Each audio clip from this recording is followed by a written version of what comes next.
Assalamualaikum tuğanlar. Şu iki video men sizlerмен bölüşüp keteyин dedim. Жаңа таксист баласы менен жүргөн аялды уруп кетиптир. Кудай өзү сактаптыр. Жакшы дөөлөп кетпептир. Экөө тең аман калыптыр, жакшы. Бирок өтө этият айдаш керек. Негизи тротуарда айдагандыгынан штраф салыптыр. Тротуарда жүргөндүгү үчүн штраф салыптыр да. Бирок жакшы экөө тең аман калыптыр. Өтө этият болуңуздар туугандар. Мына караңыздар, жаш баласы менен уруп кетиптир да.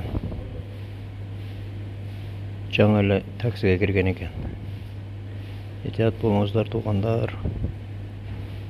Мекендештер, жумушта этият болуп, этият айдап жүрүңүздөр. Айрыкча таксисттер. Кудай сактаптыр да.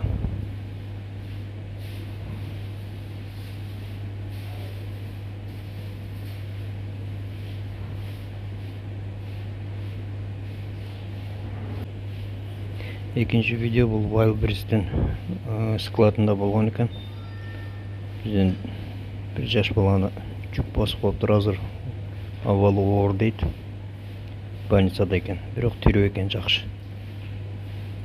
Өтө оор жүктөр басып калыптыр да, контейнер.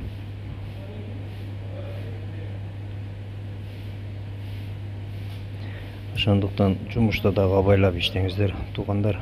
Өзүңүздөрдү абайлагыңыздар, өзүңүздөрдү этият кылыңыздар.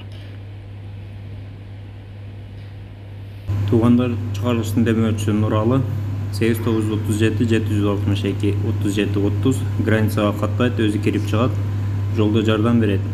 Ишеничтүү жигит, ортомчусу жок. Документке дагы жардам берет. Андыктан кайрылыңыздар.